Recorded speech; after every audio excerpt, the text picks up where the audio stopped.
आपण जे सण साजरे करतोय त्या प्रत्येक सणाच्या मागे विशिष्ट कारण आहे. प्रत्येक सणाला एक वेगळं महत्त्व आहे आणि ही आपली संस्कृती आहे. आता ही संस्कृती जतन करणं आपल्या हातात आहे आणि आपल्या पुढच्या पिढीला ती समजावून सांगणं आणि त्यांच्याकडून करून घेणं हे सुद्धा आपलं कर्तव्य आहे. आपल्या मुलांना जर आपण आतापासूनच आपली संस्कृती, आपल्या परंपरा जर सांगितल्या तर ती मुलं लक्षात ठेवतात आणि अगदी लहान वयापासून शिकतात. नमस्कार, पुन्हा एकदा आपल्या चॅनलमध्ये तुमचं खूप सारं स्वागत आहे. तर आज आहे भोगी आणि उद्या आहे मकर संक्रांत. तर तुम्हाला भोगीच्या आणि मकर संक्रांतीच्या खूप साऱ्या शुभेच्छा. तर आज जे दिवसभराचं जे रुटीन आहे, मी सकाळपासून संध्याकाळपर्यंत जे काही कामं केलेली आहेत, जे काही घर आवरलेलं आहे, ते सर्व तुमच्यासोबत मी शेअर करणार आहे. तर आपल्या व्हिडिओला लाईक करा, चॅनलला सबस्क्राईब करा आणि हा व्हिडिओ तुमच्या फ्रेंड्समध्ये नक्की शेअर करा. सण येतात ना, तर तेव्हा वेगळा उत्साह असतो. आपल्याला जरी थकवा आला असेल किंवा आळस आला असेल तर बघा, सणांदिवशी उत्साहाच्या नादात आपण ना जेवणं सुद्धा विसरतो आणि घरातली कामं पटपट आवरतो, घर स्वच्छ नीटनेटकं ठेवण्याचा प्रयत्न करतो आणि शिवाय वेगवेगळ्या रंगांनी, वेगवेगळ्या हारांनी, फुलांनी आपण आपलं घर सजवण्याचा प्रयत्न करत असतो. आता बघा, आज सुद्धा मी सकाळी आवरलं, पटपट सकाळी नाश्ता वगैरे केला, छान प्रकारे भांडी वगैरे घासून ठेवली.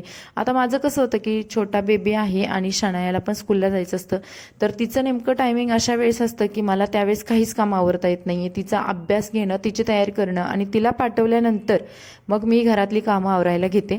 तर घरातली मस्त अशी भांडी वगैरे भरपूर होती, घासून घेतली, ओटा वगैरे क्लीन केला आणि त्यानंतरच बाकीच्या सर्व कामांना सुरुवात केली. आता सकाळचा जो नाश्ता असतो तो कधी कधी पोहे असतं, कधी भाजी चपाती असते, डिपेंड असतं की जर मला खूप घाई असेल तर त्यावेळेस मी फक्त भाजी चपाती वगैरे बनवून शनायाला आणि तिच्या पप्पांना टिफिनला वगैरे देते. आणि जर थोडा वेळ असेल किंवा लवकर उठणं झालं असेल, बाळ पण सतवत नसेल, तर त्यावेळेस मग मी नाश्त्याला वेगवेगळे पदार्थ बनवते. आता सर्व ओटा वगैरे क्लीन करून घेतला, त्यानंतर म्हटलं चला आता फरशी वगैरे पुसून घ्यावी. तर त्यानंतर फरशी पुसण्यासाठी बघा, घरामध्ये जे गोमूत्र आहे तर ते टाकलं. आता हे गोमूत्र आहे ना, फक्त मी सणांसाठी किंवा विशिष्ट कारणांच्या वेळेस किंवा रविवार, शुक्रवार, गुरुवार अशा वेळेसच हे ना गोमूत्र आहे ना ते टाकत असते. गोमूत्र टाकून छान प्रकारे फरशी वगैरे क्लीन करून घेतली.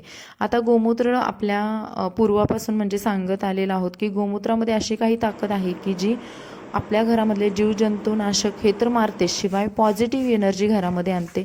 सर्व घरामधली फरशी स्वच्छ क्लीन करून घेतली आणि आज भोगीचा दिवस असल्यामुळे म्हटलं की उद्या खूप घाई होईल, त्यामुळे आज या छोट्या छोट्या गोष्टी आहेत त्या करून घ्याव्या. फरशी पुसून झाल्यानंतर बघा, गॅलरीमध्येच आता मी कपडे धुते. आता माझ्याकडे वॉशिंग मशीन पण आहे, पण जे बाळाचे कपडे असतात तर ते मी हातानेच धुते आणि त्याच्यासाठी बघा डेटॉलचा वापर करते. आता बाळाच्या कपड्यामध्ये जीवजंतुनाशक राहू नये किंवा त्याचा वास वगैरे येऊ नये, कारण ते उलट्या वगैरे करत असतात आणि सू वगैरे करत असतात, त्यामुळे त्याचा कपड्यांचा वास येण्याचे चान्स असतात. तर त्यावेळेस मग मी काय करते की डेटॉल टाकून कपडे स्वच्छ क्लीन करून घेते आणि इथेच गॅलरीमध्येच कपडे धुते. वॉशिंग मशीनसुद्धा इथेच ठेवलेली आहे आणि मला खूप छान वाटतं इकडे की फ्रेश वाटतं. आणि इकडे वॉशिंग मशीन पण आहे बघा. ते बाकीचे जे नेहमीचे कपडे आहेत किंवा बेडशीट आहेत किंवा सणांच्या वेळेस कसं होतं की जास्त बिछाना वगैरे निघतो माझा, पडदे वगैरे निघतात. तर यावेळेस मी पडदे क्लीन केलेले नाहीत, कारण सध्या नवीनच पडदे घेतलेले आहेत, त्यामुळे पडदे तसेच ठेवलेत आणि बाकीचे जे नेहमीचे कपडे होते ते मशीनला लावून घेतले आणि सुकवायला सुद्धा लावले. आता बाळाचे कपडे आहेत ते नंतर मी टाकते. तर मशीनसुद्धा एका कोपऱ्यामध्ये मस्त इथे ॲडजस्ट झालेली आहे आणि गॅलरीमध्ये काम करायला मला खूप आवडतं. पहिल्यापासूनच मला गॅलरी हा प्रकारच खूप आवडतो, कारण ना सिटीमध्ये आपलं कसं होतं की गॅलरी हाच एक मोकळा स्पेस असतो, नाहीतर बंदिस्त घर आपलं तर नेहमी असतंच. गावाकडे कसं पूर्ण खुली हवा, मोकळं वातावरण, मोकळं घर असतं, पण सिटीमध्ये तसं होत नाही. तर ही गॅलरी एक असा आपला सेफ स्पेस आहे की जिथे आपण मोकळ्यापणाने बसू शकतो, राहू शकतो. एवढं काम होईपर्यंत इशिका माझी मस्त झोप काढते, नाही तर मग ती खेळत असते. तिला बघत बघत मला ही सर्व कामं करावी लागतात आणि ते झाल्यानंतर मग येतो तिचा मसाज. सर्व कामं झाल्यानंतर मग मी तिला मसाजला घेते आणि मसाज सध्या बघा, मी इथे मुंबईला आल्यापासून मी स्वतःच करते मसाज.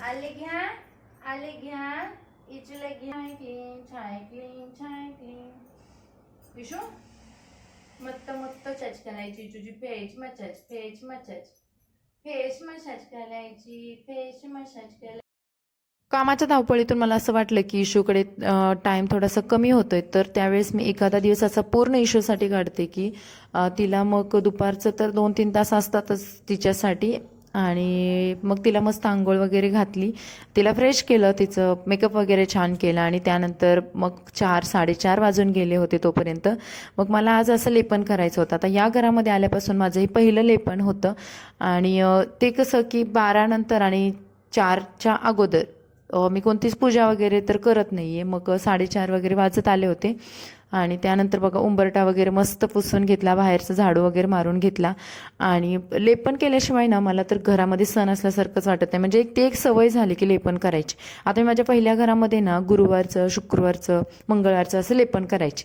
पण आता इथं आल्यापासून ना इतकं कामामध्ये बिझी झाल्याशिवाय आपले व्हिडिओज असतात, 2-2 चॅनल आहेत त्यामुळे, आणि आमचे कॉमेडी व्हिडिओसुद्धा बनवायचे असतात, त्यामुळे मला टाईमच भेटत नाही आहे. मग आज सण आहे तर म्हटलं भोगी आहे त्यानिमित्ताने तर लेपन होईल. आणि खरं सांगू, लेपन केल्यावर मला इतकं प्रसन्न वाटतं ना, खरंच असं वाटतं की खरं लक्ष्मी माता घरामध्ये प्रवेश करते आणि इतकी पॉझिटिव्ह एनर्जी येते, खूप मस्त वाटतं. घरामधली निगेटिव्ह एनर्जी निघून जाते. रांगोळी काढली, लेपन वगैरे मस्त छान पिवळ्या कलरचं भारी दिसत होतं उंबरट्यावरती. हळदी कुंकू अक्षता वगैरे वाहिले. आता इथे लक्ष्मीची पावलं, स्वस्तिक वगैरे आहे ते मला सर्व आणायचं आहे. आता आम्हाला इथे येऊन जास्त दिवस झालेले नाहीत आणि शिवाय मी मार्केटमध्ये पण जात नाही, त्यामुळे या गोष्टी जसं टाईम भेटेल तशा मी करते. त्यानंतर बघा दिवा वगैरे लावला, मस्त पूजा केली, स्वतःला हळदी कुंकू लावून घरामध्ये सुख समृद्धी शांतीसाठी लक्ष्मी मातेला साकडं घातलं आणि अशा पद्धतीने मी उंबरट्याचं लेपनसुद्धा केलेलं आहे. आता उद्या संक्रांत असल्यामुळे कसं की या गोष्टी छोट्या छोट्या करायला होणार नाही आहेत, कारण उद्याची पूजा वेगळीच आहे आणि त्यासाठी भरपूर सारा टाईम जातो आहे.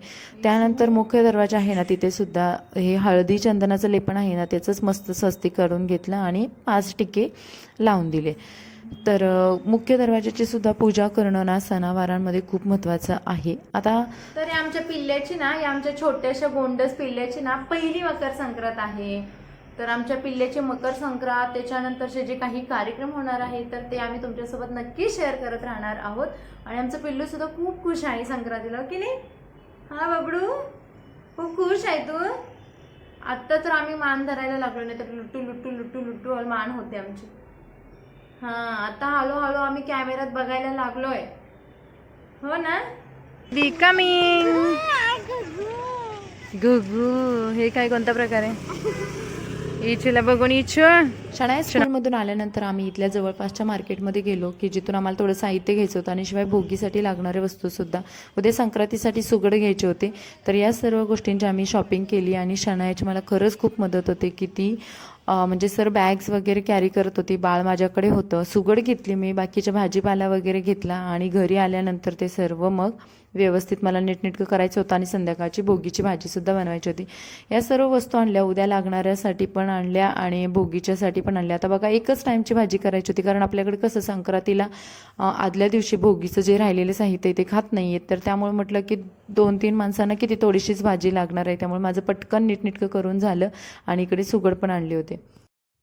सर्व भाज्या नीटनेटक्या केल्या आणि चिरून वगैरे घेतल्या आणि आता मी बनवणार आहे भोगीची भाजी, जी की माझी पण आणि माझ्या मिस्टरांच्या दोघांची पण खूप फेवरेट आहे.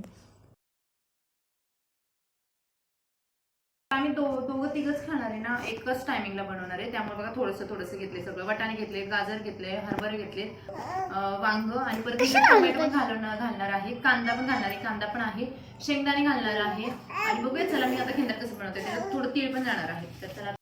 भोगीच्या भाजीला आमच्याकडे खिंदाट बोलतात आणि आमच्याकडे घाटी मसाला ना म्हटलं की हे लसूण आणि सुकं खोबरं, हे आलंच, हे प्रत्येक भाजीमध्ये आम्ही टाकतो. तर पहिला मसाला करून घेतला, त्याच्यामध्ये थोडीशी कोथिंबीर ॲड केली आणि मस्त मिक्सरला वाटून घेतलं आणि त्यानंतर मग मी करायला घेतली भोगीची भाजी, ज्याच्यामध्ये थोडंसं कांद्याची पात, पावटा वगैरे, गाजर, हे बाकी सर्व गोष्टी होत्या. आणि याच्यामध्ये मी एक छोटंसं बोर पण टाकलेलं, सोलून टाकलेलं, कारण बोरसुद्धा आमच्याकडे टाकतात. आणि बाकीच्या छोट्या छोट्या भाज्या जे कट केले होते ते त्याच्यामध्ये छान ॲड केलं. घरामधले थोडेफार मसाले होते ते त्याच्यामध्ये टाकले आणि त्यानंतर केली तिळाची भाकरी.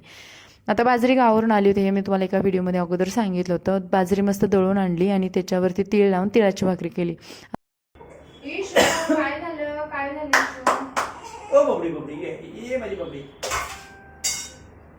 मला कळते भाई जास्त पप्पा मम्मा. माझं सर्व आवरेपर्यंत हे पण आले होते. मग आम्ही मस्त जेवायला बसलो आणि तुम्ही भाकरी बघाल इतकी कडकडीत मस्त झाली होती. शनायला तर प्रचंड आवडली ही भाकरी आणि शनाने सांगितलं आहे की मम्मा हे भाकरी आधीमधून बनवत जा. आता डिलिव्हरीनंतर बाजरी बघा खाल्ली जात नाही आहे जास्त, त्यामुळे मी पण डिलिव्हरीनंतर इथे खाते, म्हणजे एकदा दोनदा अगोदर अशीच खाल्लेली भाकरी. पण आता म्हटलं चला हळूहळू चालू करायला हरकत नाही आहे. आणि आता थंडी पण होती थोड्या दिवस. तर बाळ बघा मस्त मधूनच तिचा गोंधळ चालू होता. तिच्या पप्पाने तिला घेतलं आणि मी मस्त जेवण केलं. आणि असा होता माझा आजचा भोगीचा दिवस. तुम्हाला हा व्हिडिओ कसा वाटला कमेंट्समध्ये सांगा. व्हिडिओला लाईक करा, चॅनल सबस्क्राईब करा. Bye bye.